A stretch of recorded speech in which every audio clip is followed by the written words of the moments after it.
10 লাখ ল'ৰা ছোৱালীক 2 লাখ কোটি টকা দিবৰ বাবে তাৰ মানে প্ৰতি সমষ্টিত কিমান হ'ব 8,000 ল'ৰা ছোৱালী যোৱাবাৰ আমি 1 লাখ যুৱক যুৱতীক চৰকাৰী চাকৰি দিম বুলি কৈছিলো আৰু আমি 1,60,000 যুৱক যুৱতীক চৰকাৰী চাকৰি দিলো অহাবাৰ আমি নিশ্চিতভাৱে চেষ্টা কৰিম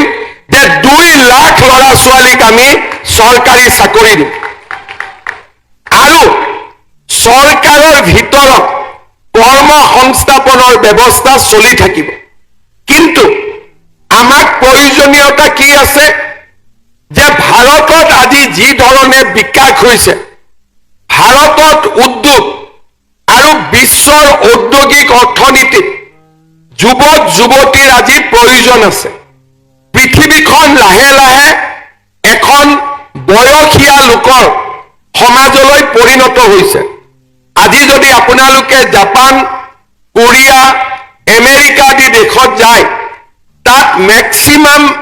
মানুহক আপোনালোকে 45-46 বছৰ বয়সীয়া দেখা পাব ভাৰতত ৰেলৰ ষ্টেচন বাছ ফ্লাইট সমাজ মিটিং আপোনালোকে দেখিব আমাৰ 27 বছৰীয়া যুৱক যুৱতী অৰ্থাৎ মিডিয়ান এজ বুলি যাক কয় গড় বয়স আমাৰ যুৱক যুৱতীৰ বয়স হ'ল 27 বছৰ আৰু অসমত যুৱক যুৱতীৰ মিডিয়ান এজ হৈছে 22 বছৰ তাৰ মানে কাম কৰিব পৰা ল'ৰা ছোৱালী আমাৰ ৰাজ্যখনত আটাইতকৈ বেছিকৈ আছে আৰু সেই কাৰণে আমাৰ ল'ৰা ছোৱালীক এসময়ত সিকিউৰিটি গাৰ্ডৰ কাৰণে নহয় আমাৰ ল'ৰা ছোৱালীক উদ্যোগসকল আহিব বেছিকৈ দৰমহা দিব আৰু উদ্যোগত কাম কৰিবৰ বাবে আমাৰ যুৱক যুৱতীক তেওঁলোকে বিচাৰিব কিন্তু আমি কেনেকৈ উদ্যোগত কাম কৰিম আমাৰ হাতত যদি স্কিল নাথাকে আমাৰ হাতত যদি এটা বিশেষ জ্ঞান নাথাকে সেইবাবে ৰাজ্য চৰকাৰে স্কিল ইউনিভাৰ্চিটিৰ পৰা ITIৰ পৰা আমি সকলো স্থানতে উদ্যমিতা বা স্কিল থকা কোনোবাই কাৰ্পেণ্টাৰ কোনোবাই ইলেক্ট্ৰিচিয়ান কোনোবাই ইণ্ডাষ্ট্ৰি 4.0 য'ত নেকি আজিকালি আধুনিক কথাবোৰ আহি পৰিছে AI VR AR আৰু তাৰ লগতে বিভিন্ন financial service company secretariat chartered account GST expert আমি এই ধৰণৰ যুৱ শক্তি এটা নিৰ্মাণৰ প্ৰচেষ্টা কৰিছো তৃতীয়তে আমি অসমত উদ্যোগ আনিব চেষ্টা কৰিছো জাগিৰোডত সেমিকন্ডাক্টৰ ধুবুৰীত থাৰ্মেল পাৱাৰ ষ্টেচন আমাৰ নামৰূপত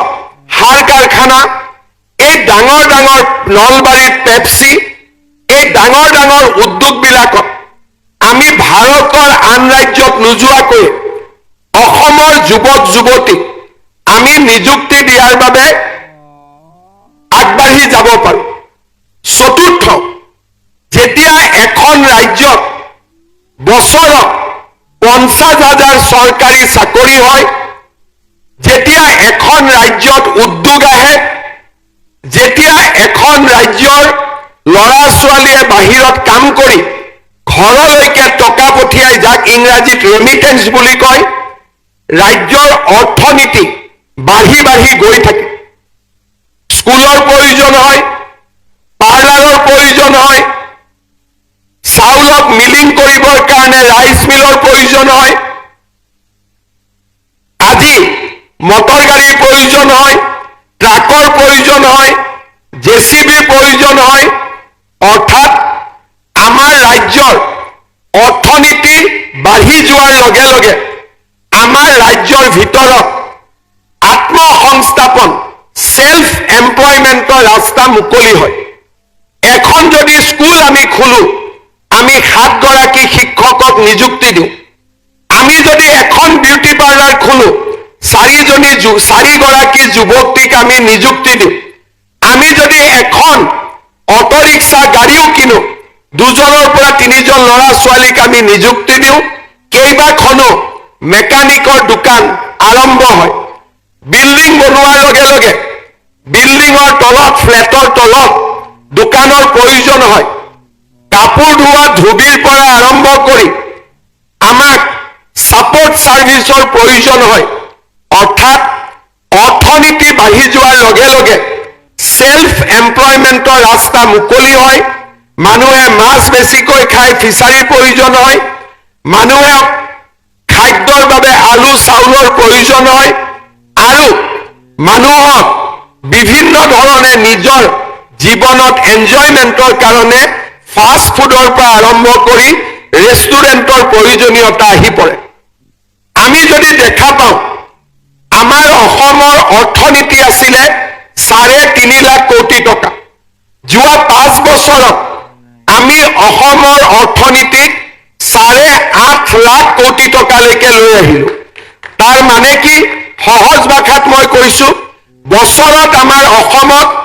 সকলো মানুহৰ গড় যদি মোৰ 10 টকা বিমল বৰাৰ 20 টকা গোটেই গোট খুৱাই দিওঁ অসমত উপাৰ্জন আছিলে 3.5 লাখ কোটি টকা এতিয়া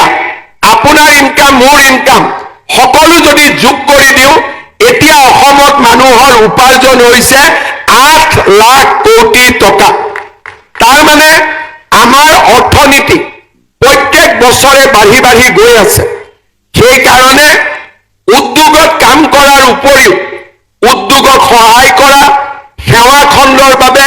কৃষি খণ্ডৰ বাবে ফিচাৰীৰ বাবে ডায়েৰীৰ বাবে আমাক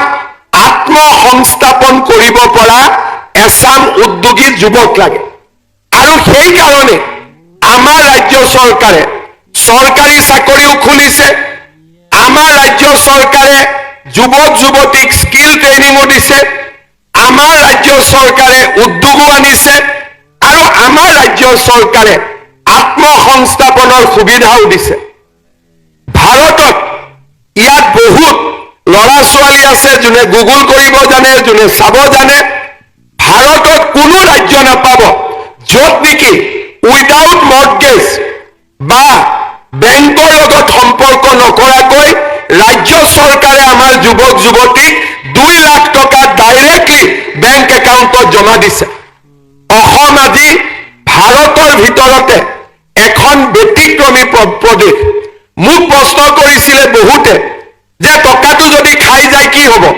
তেতিয়া মই কৈছিলো যে অসমৰ যুৱক যুৱতীৰ ওপৰত মোৰ বিশ্বাস আছে এই টকা কোনেও নাখায় এই টকা ভাল কৰি ব্যৱহাৰ হ'ব আজি সেই দিনটো আহি পৰিছে 25,000 যুৱক যুৱতীৰ 12,976 গৰাকীয়ে আজি দ্বিতীয় আৰু তৃতীয়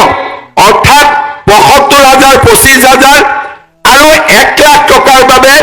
আজি যোগ্যতা অৰ্জন কৰিছে এতিয়া প্ৰশ্ন হ'ব বাকি 13,000ৰ কি হ'ল ইয়াৰ উত্তৰ মই দিব লাগিব